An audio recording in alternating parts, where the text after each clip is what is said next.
प्यारे बच्चों, जैसा कि आपको पता ही है, ज्ञात है आपको कि इस बार फिर से ऑनलाइन कक्षाएं शुरू हो चुकी हैं। तो कक्षा 10 गणित का हम आज शुरू करेंगे पाठ 13 पृष्ठीय क्षेत्रफल और आयतन। वैसे इससे पहले आपने पृष्ठीय क्षेत्रफल और आयतन के बारे में पिछली कक्षाओं में भी पढ़ा है, जिसमें कुछ विशेष प्रकार की ठोस आकृतियों की पृष्ठीय क्षेत्रफल और आयतन आपने ज्ञात करना सीखा है। चलो हम आज उसी को कुछ याद दिला देते हैं आपको कि कुछ जो विशेष जो आकृतियाँ होती हैं विशेष जो ठोस आकृतियाँ होती हैं उनका पृष्ठीय क्षेत्रफल और आयतन ज्ञात करने का क्या फॉर्मूला है। कक्षा 9 में भी आपने ये पढ़ा है। हम आपको इस पाठ को शुरू करने से पहले आपको ये याद दिला देते हैं, ठीक है। वैसे तो हमें इसमें कुछ संयोजन आकृतियों के पृष्ठीय क्षेत्रफल और आयतन ज्ञात करने हैं, संयोजन वाले आकृतियों की, लेकिन यहाँ पर पिछली जो सूत्र हैं आपको याद होने चाहिए। उन सूत्रों के द्वारा ही हम आगे इसको हल कर पाएंगे। जैसे एक विशेष आकृति होती है घन। घन कैसा होता है? घन एक आकृति है, जैसे कि आपने लूडो आपने गेम खेला होगा, उसमें होता है डाइस। डाइस जो होता है जिसको हम हिला करके नीचे डालते हैं, वो एक घन के आकार का होता है। उससे आप समझ सकते हैं कि घन कैसा होता है।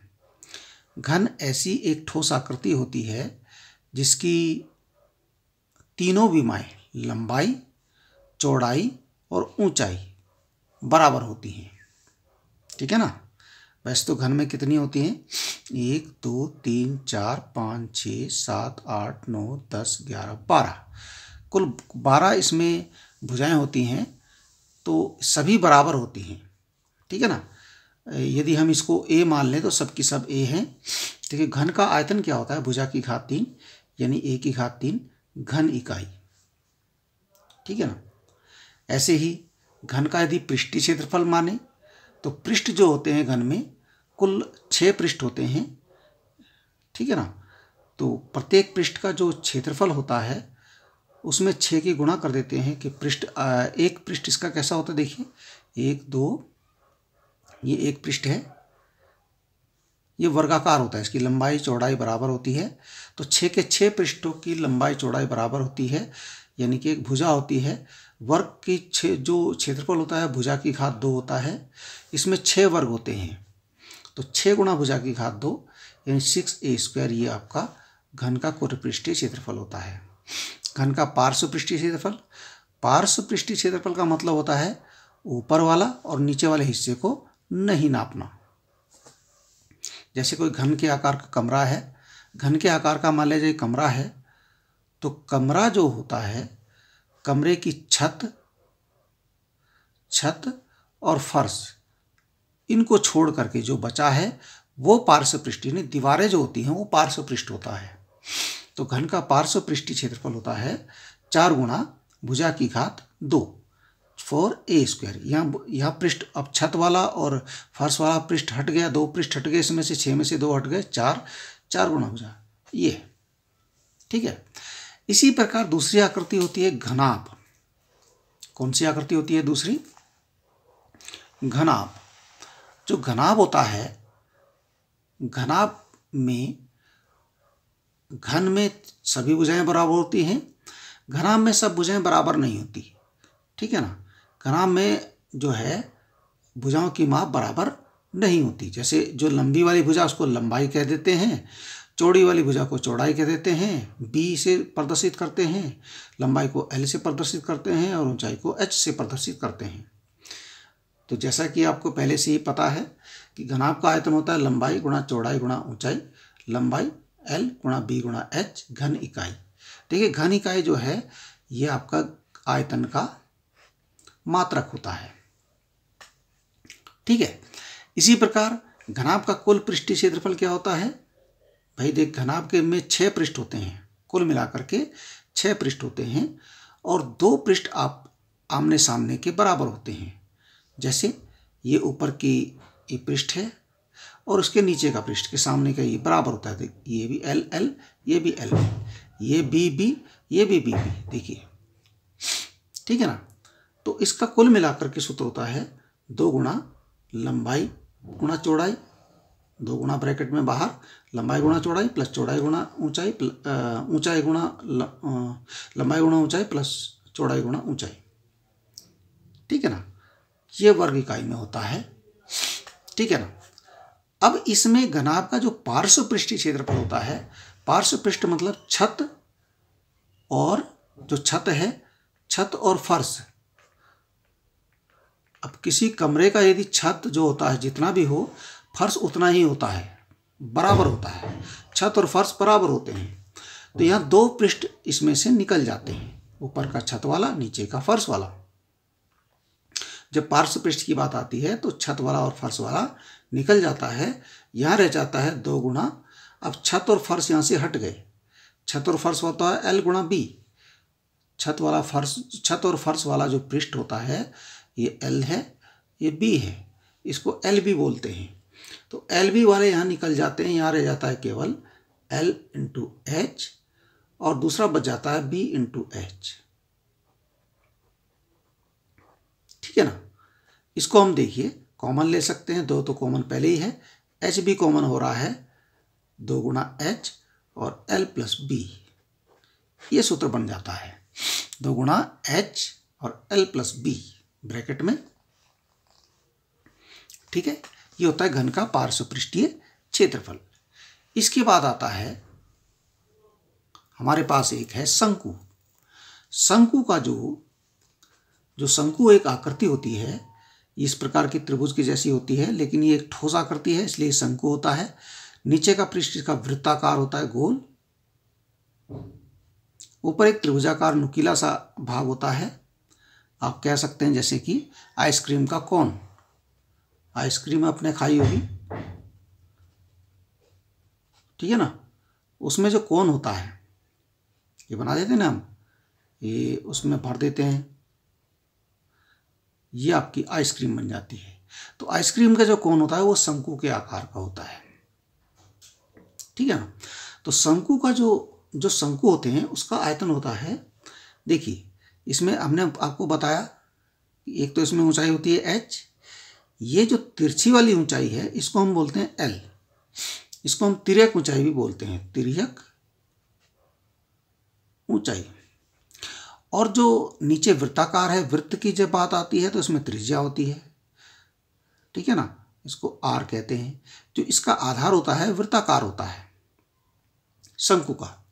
तो शंकु का आयतन होता है 1/3 pi R square into H, 1/3 pi R square into H, ठीक है ना। अब पाई का आप जानते हैं, पाई का मान 22/7 होता है या 3.14 होता है। आर स्क्वायर, आर यानी इसके वृत्ताकार जो इसका आधार है उसकी त्रिज्या है। एच का अर्थ है इसकी जो ऊंचाई है, इसके शीर्ष से इसके नीचे तली तक जो ऊंचाई है इसको हम कहते हैं एच।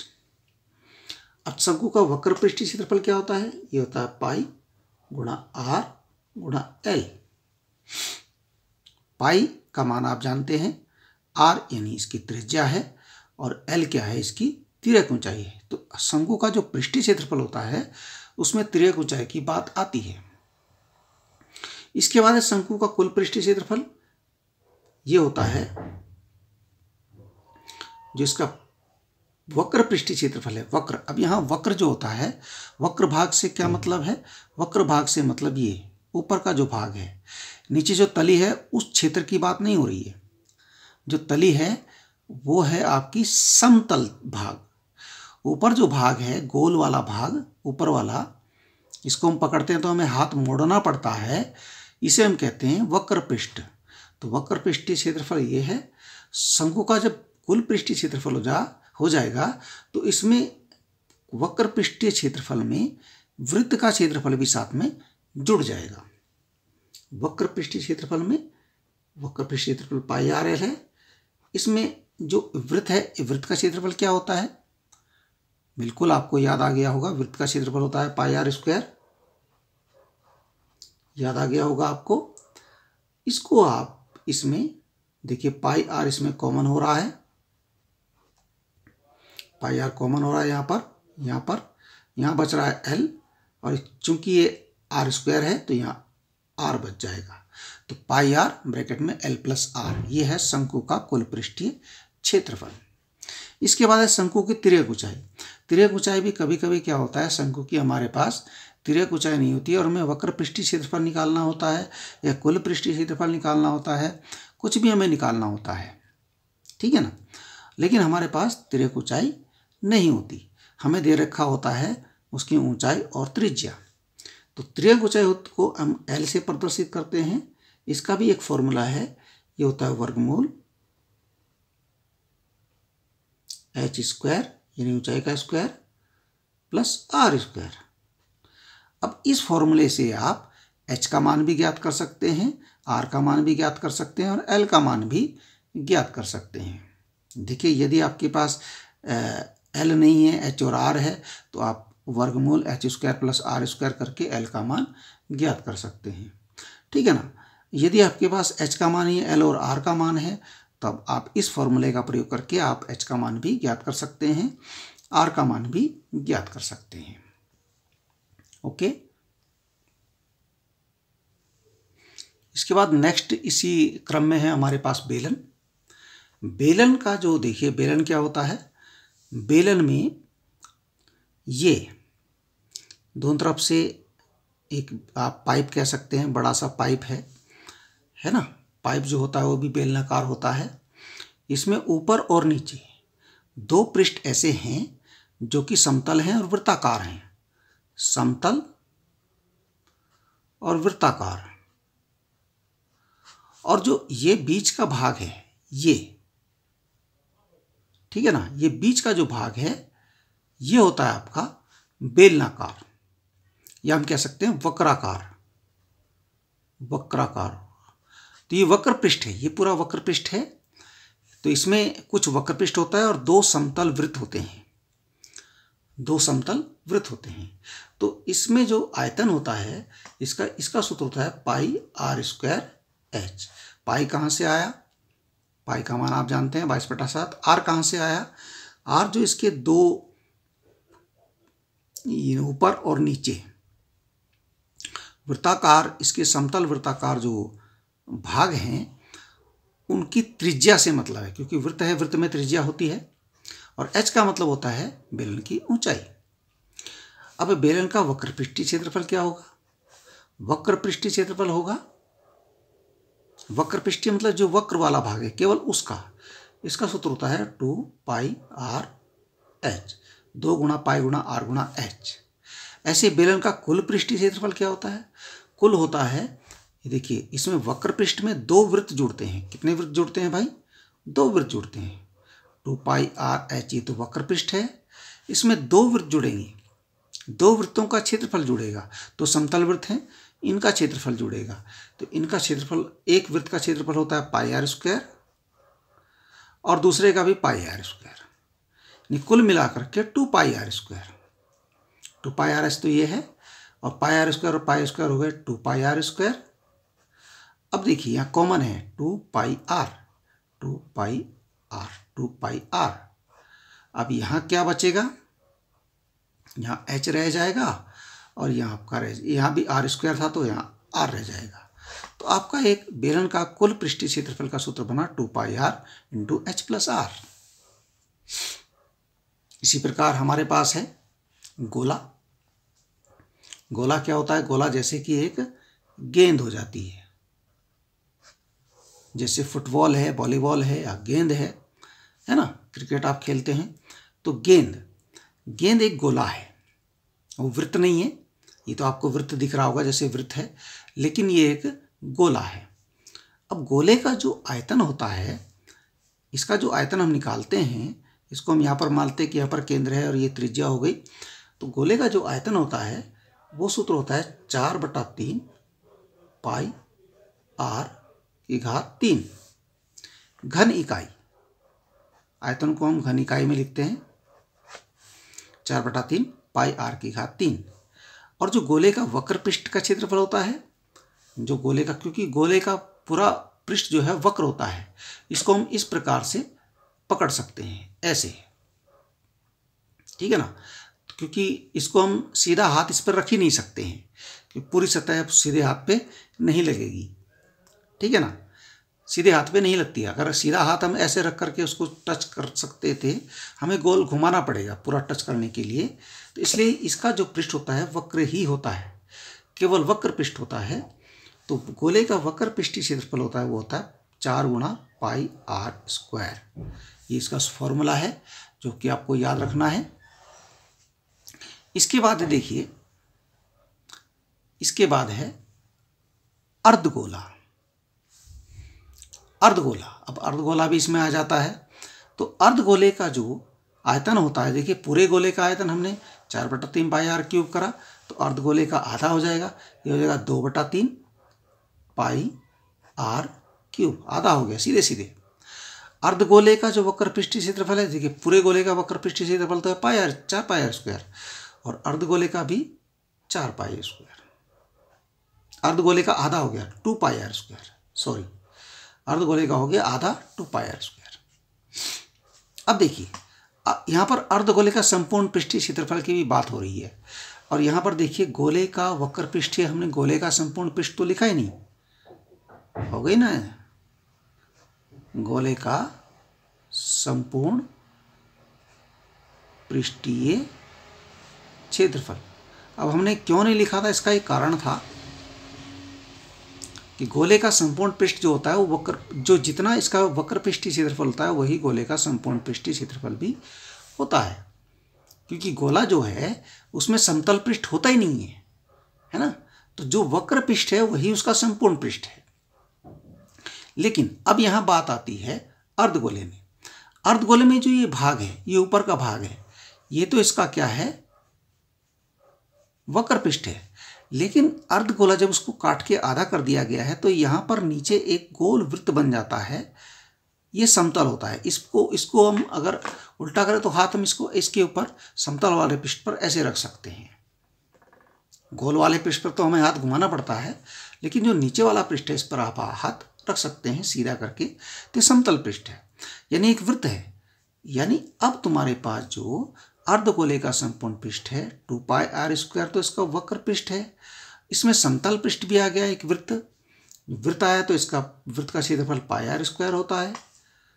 2 पाई r² तो पहले से था, पाई r² और हो गया, तो हो गया 3 पाई r²। तो बच्चों ये बात आपको ध्यान रखने योग्य है कि गोले का संपूर्ण पृष्ठीय क्षेत्रफल 4 पाई r² होता है, और अर्धगोले का संपूर्ण पृष्ठीय क्षेत्रफल इसका आधा नहीं होता, वो 3 पाई r² होता है। लेकिन अर्धगोले का यदि कोई आपको वक्र पृष्ठीय क्षेत्रफल पूछे तब आधा होता है 2 पाई r², और अर्धगोले का यदि आपको संपूर्ण पृष्ठीय क्षेत्रफल पूछे तब 3 पाई r² होता है। समझ गए आप लोग? बहुत अच्छी तरह से समझ गए होंगे आप लोग। अच्छा, जो अब हमें देखिए, अब जो हमें पढ़ना है इस पाठ में, वो हमें पढ़ना है ठोसों के संयोजन से बनी आकृतियाँ। इससे पहले आपने सूत्र सीखे, उन आकृतियों के बारे में सीखा जो विशेष आकृतियां हैं। उन आकृतियों के बारे में आपने सीख लिया है। अगर आप नोट करना चाहें तो नोट भी कर सकते हैं उनको, ना करना चाहें, आपको याद है तो मत कीजिए, ठीक है ना, लेकिन दिमाग में ज़रूर नोट रखिए, वो सूत्र आपको बहुत काम आएंगे। अच्छा, ठोसों के संयोजन से बनी आकृतियाँ। देखिए, ठोसों का जो संयोजन है, जैसे ये एक बेलन है, ये एक बेलनाकार है, ये बेलन है, यहाँ पर इधर दूसरी तरफ इसके हमने अर्धगोला जोड़ दिया, इधर भी एक अर्धगोला जोड़ दिया, तो क्या बन गया, एक कैप्सूल बन गया। तो कैप्सूल जो आकृति होती है उसमें बीच में आपका बेलनाकार होता है, दोनों तरफ इसके अर्धगोले होते हैं, ठीक है ना। तो इस आकृति का हम कैसे निकालेंगे भाई, बेलन का निकाल लेंगे, बेलनाकार भाग का निकाल लेंगे या पहले अलग, और अर्धगोले का, दोनों अर्धगोले का निकाल करके जोड़ देंगे, है ना। तो अब देखिए आगे इसी प्रकार देखिए, एक आकृति हो सकती है, ये आपका शंकु है, इसमें अर्धगोला जोड़ा, देखिए इस प्रकार से जोड़ा नीचे ऊपर करके, तो ये बन गया एक खेलने का लट्टू बन गया, बच्चों का खिलौना लट्टू बन गया। तो लट्टू जो आकृति है उसमें एक अर्धगोला होता है और शंकु होता है, तो हमें दोनों का प्रयोग करना पड़ेगा, ठीक है ना। यदि आप पूछे कि इसकी हाइट क्या हो जाएगी, देखिए ये अर्धगोले की जो शंकु की ऊंचाई है और अर्धगोले की जो त्रिज्या है, इसको मिला करके इसकी हाइट होगी, है ना, ऊंचाई। अच्छा, अब यदि शंकु के साथ हम बेलन को जोड़ दें, शंकु के साथ बेलन को जोड़ें तो क्या बन जाता है, देखिए रॉकेट खिलौना बन जाता है। ये बेलन और इसके आगे शंकु जोड़ दिया, रॉकेट खिलौना बन गया। तो इस प्रकार की आकृतियों का हमने पृष्ठीय क्षेत्रफल ज्ञात करना है, ठीक है। तो आज इतना ही है हमारे पास आपके लिए, कल फिर हाजिर होंगे नया इससे संबंधित अगला टॉपिक लेकर के। Okay, thank you.